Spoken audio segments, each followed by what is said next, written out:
I now call the honourable member for Fadden. Thank you, Mr. Deputy Speaker. It's with some sadness we rise to pass some comments on the late David Jull, but it is with some joy that I actually follow the member for Stuart, who I thought spoke incredibly well and very eloquently of his long-time association with David Jull and some of the great highs and some of the funny stories and the interesting anecdotes that they both shared together. Christopher Pyne, of course, spent 12, 13 years flatting with David, and I'm sure some of the great things they had will last a lifetime. I had the great pleasure of course, replacing David Jull as the federal member for Fadden. I was David's Federal Divisional Council Secretary for many years, and then, of course, had the great pleasure of following in his steps.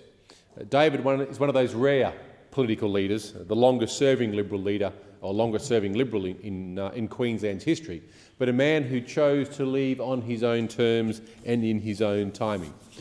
All of us decide the time of coming to serve our nation in terms of federal parliament. Very few choose the time upon which they would leave. David chose his time with perfection at the end of one of the greatest governments the world has really and truly seen in terms of the Howard government, looking simply in terms of fiscal legacy, a statement that is hard to refute. David, of course, first contested a seat in federal parliament in 1974. He was part of those great heady days where Whitlam tried to destroy the nation. He tells the story of when the election had finished and he'd lost. He had $5.40 left in the campaign account and went back to the station where he was working, and the head of the station said, "Well, Jully, I gather you're going to run again?" He said, "Yes, sir, we are." "How much money do you have?" $5.40. "Well, best you get fundraising and off you go." And David did. Of course, would then win the seat of Bonner in 1975, Bowman in 75, and then come across, of course, to Fadden in 84. So David came in the great wave that swept out Whitlam. Of course, he fell victim to the juggernaut that was the Hawke government, but of course came back the following year. And then had an enormous career from 84 through to 2007, through some of the most tumultuous times of our nation. A man who'd served something like 30 years and more cumulative in the federal parliament. 2 years as a minister, David did enormous work in terms of administrative services, in getting rid of some of the great largesse of the previous Labor years, of privatising, of selling down, of actually making things into the black from when they were in the red. An incredibly difficult time. He tells great stories that are analogous to Yes Minister, and it's hilarious to think back about some of them.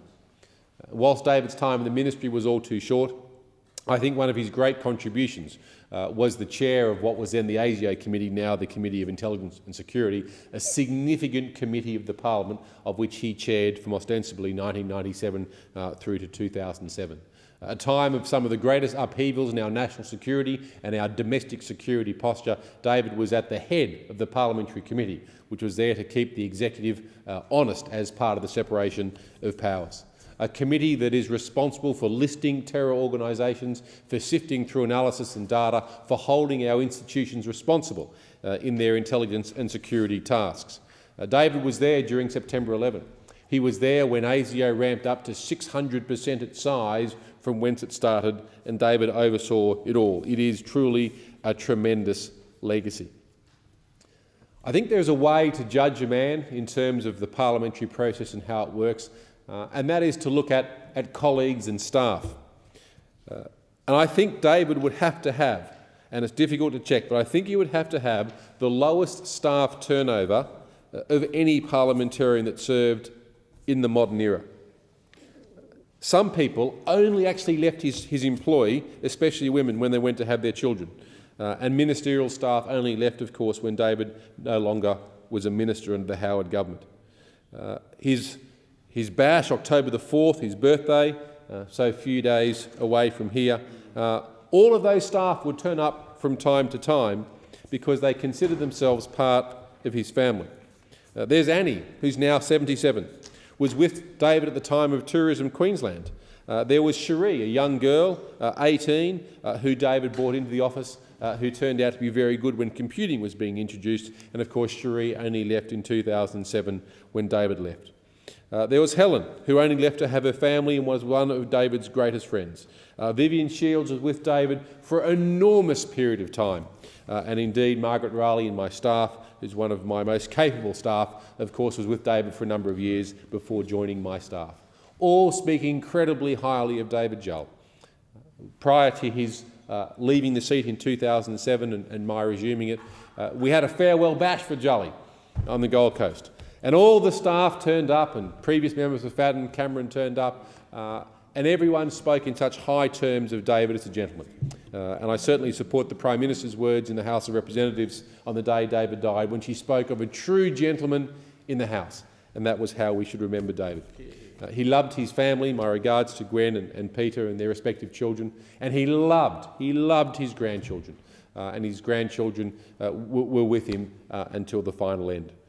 A giant has passed, someone whose life has been cut short too quickly, someone who contributed greatly to the strength and the health and the well-being and the calibre and the content and the character of our nation. And it's with great sadness that we do mourn his passing. But we also look at his legacy.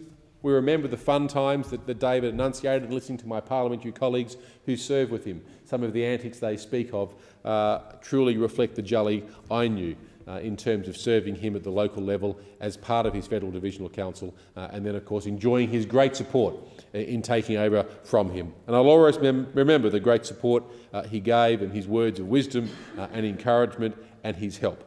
So many times transitioning from one politician to another can be difficult. In transitioning from David, it was truly a joy. The nation has lost a giant here today, Mr. Deputy Speaker.